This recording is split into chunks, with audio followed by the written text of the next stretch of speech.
The rain had not stopped for days. It beat relentlessly against the glass walls of James's office, each drop echoing the chaos in his heart.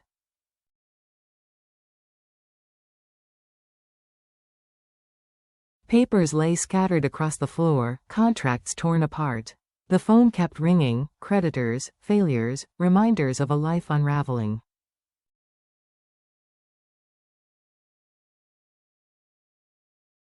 The empire he had built with passion, precision, and sleepless nights was crumbling before his eyes.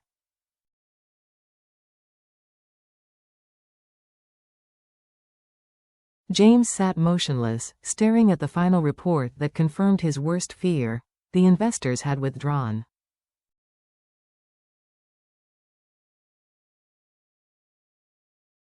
Everything he had poured himself into was gone. The man once celebrated for his brilliance now sat in ruins, drowning in silence.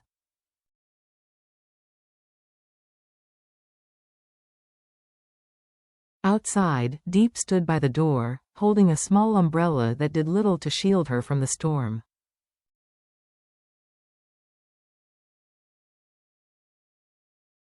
Her clothes were soaked, her hair plastered to her face, but she didn't care.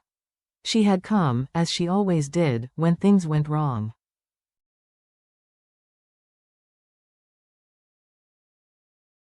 When James finally looked up, his eyes were hollow. "You shouldn't be here," he said quietly.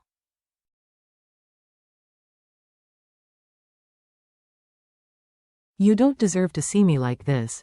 Diep stepped closer, her voice trembling but steady.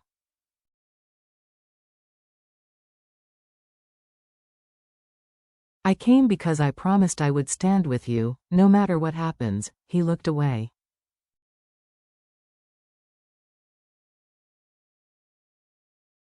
"There's nothing left, Diep. Everything I worked for is gone. Maybe you should go too."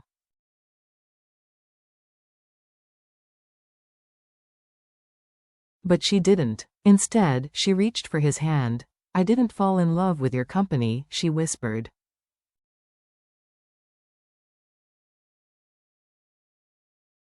"I fell in love with you, the man who works hard, who cares, who never gives up."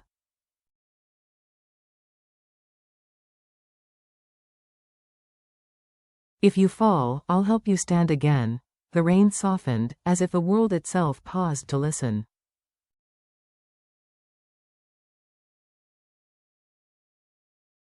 Slowly, James's fingers closed around hers. That fragile touch, warm, grounding, reminded him of who he truly was.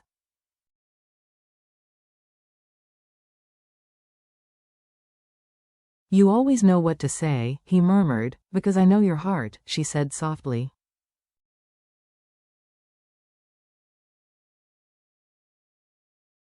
"And I know it's stronger than this storm." They stood together, broken but unyielding.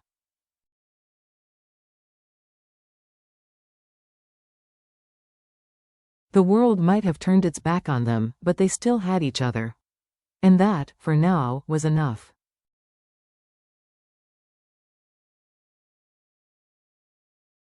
When the storm creeps in, days turned into weeks. The financial storm that had destroyed James's company began seeping into their lives.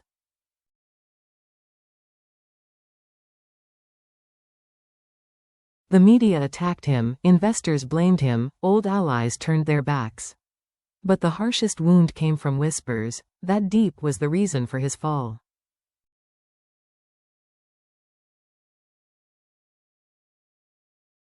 That her presence had distracted him, that she was a burden. Diep bore the rumors in silence.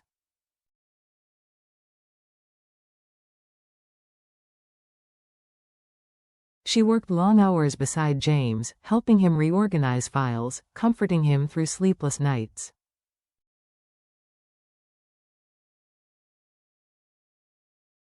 But when she was alone, she cried quietly, tears she refused to let him see. One rainy evening, while trying to settle an argument between two ex-employees, Diep slipped on the wet pavement.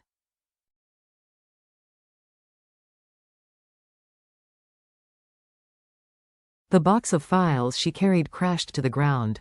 Pain shot up her ankle, but she tried to rise, unwilling to show weakness.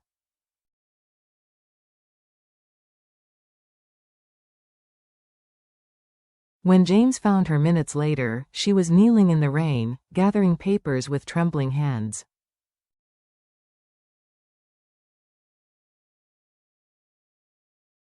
"Diep," he shouted, running to her. His voice cracked with panic. "Why didn't you call me?"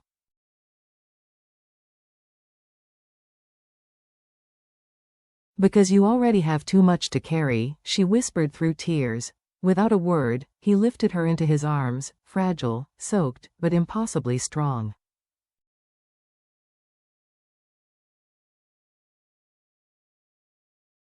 Inside, he bandaged her ankle with shaking hands. "Don't ever hide your pain from me again," he said softly.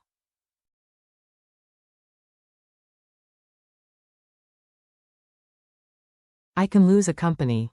I can lose money. But I can't lose you. I just don't want to be a burden," she murmured.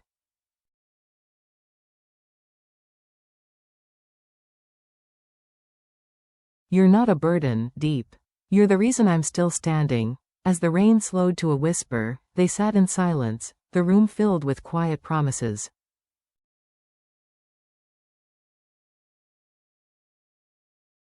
"We'll rebuild everything," he said at last. "But this time, together," she smiled faintly.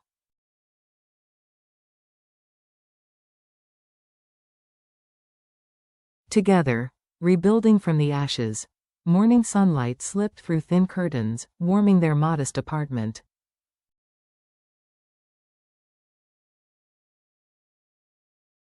It wasn't the luxurious penthouse they once had, but it was peaceful. James worked tirelessly from dawn till night, his sleeves rolled up, his eyes focused.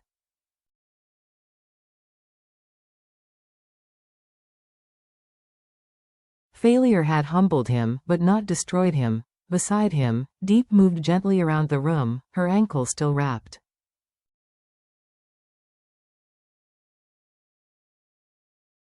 She placed a cup of ginger tea beside him. "You haven't eaten," she chided softly.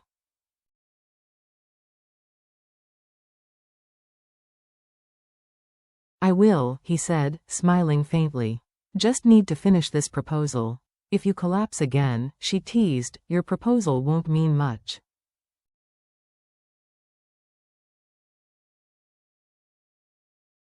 He paused, touched by her concern.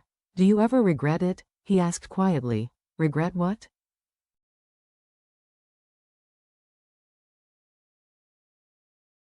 "Staying with me. Through all this." She blinked in surprise. "James, love isn't about staying only when it's easy."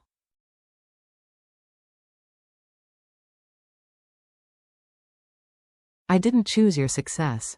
I chose you." He reached out and held her hand, eyes glistening.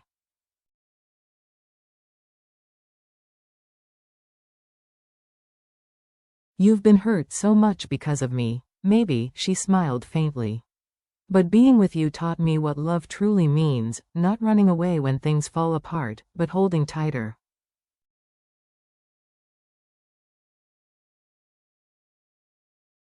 Her words filled the silence, a truth deeper than comfort. James looked at her, this woman who had faced storms, pain, and humiliation, yet never let go.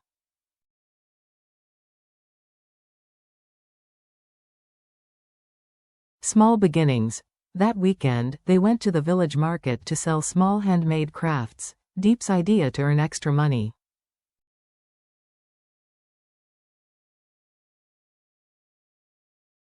The morning was slow, but by afternoon, customers began to notice her warmth, her sincerity.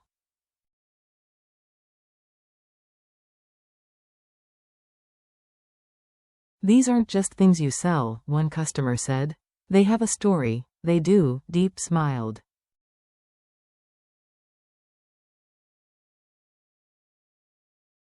"They're made with love and hope."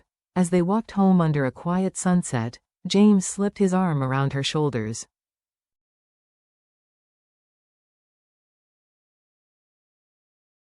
"Maybe we lost everything," he said, "to learn what really matters." "And what's that?" she asked.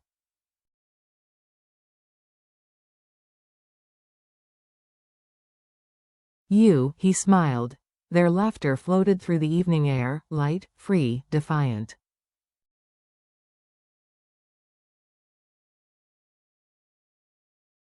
They had been broken, yet somehow, they had learned to shine through the cracks. A new dawn.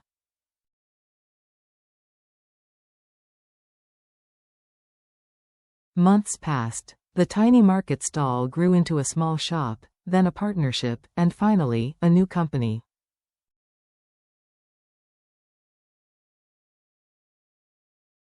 This one was built not on ambition but gratitude. Each morning, Diep greeted neighbors with her soft voice and kind smile.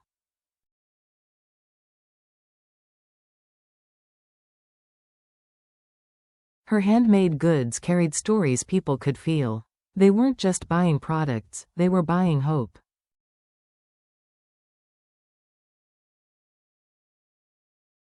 James handled the business side with newfound humility, drawing from his failures as a CEO.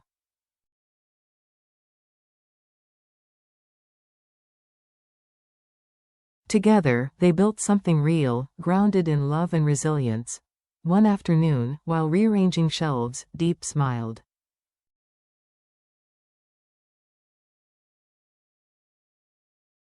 Do you remember the day of the storm? James laughed. How could I forget? You were soaked, and I kept yelling at you to stay inside.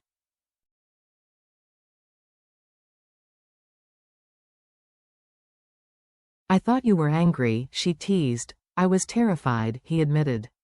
Not of the storm, of losing you.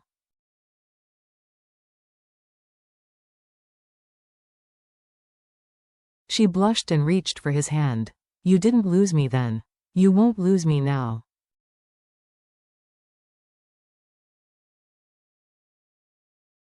Just then, their daughter, little Nhi, ran into the room holding a drawing. Mommy.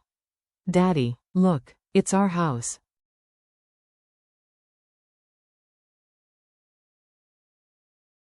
They crouched down, smiling at the child's simple picture, a small house, a shining sun, 3 happy faces hand in hand.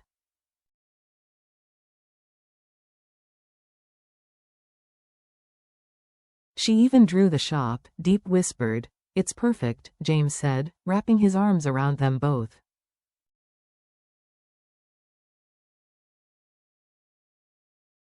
Outside, the same world that had once tried to break them now seemed to bless their quiet perseverance.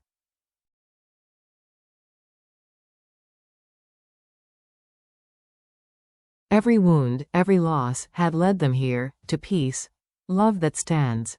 That evening, the sky turned golden.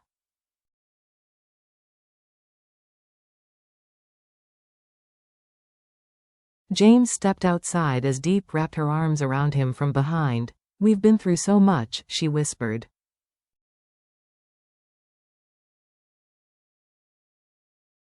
There were days I thought we wouldn't make it, he turned, holding her hands. Me too.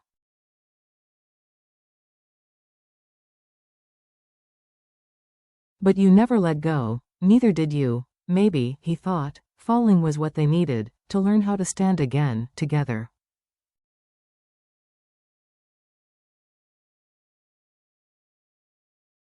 The breeze carried the scent of rain, a reminder of storms that once threatened to tear them apart.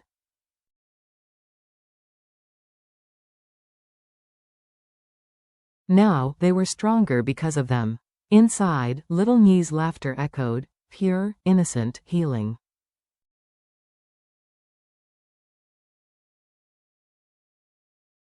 We did it, Diep whispered, he smiled. No, we're still doing it. Every single day.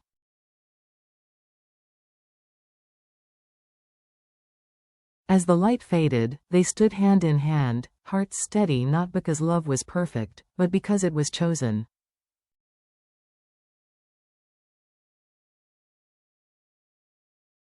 Again and again. Epilogue.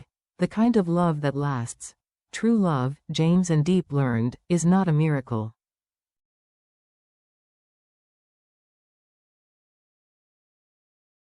It's not luck. It's built, piece by piece, with patience, forgiveness, and faith.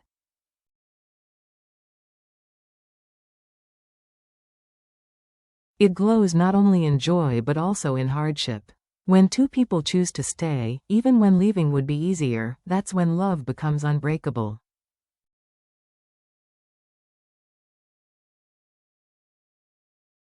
They had fallen. They had been hurt. But through the pain, they found something deeper, something real.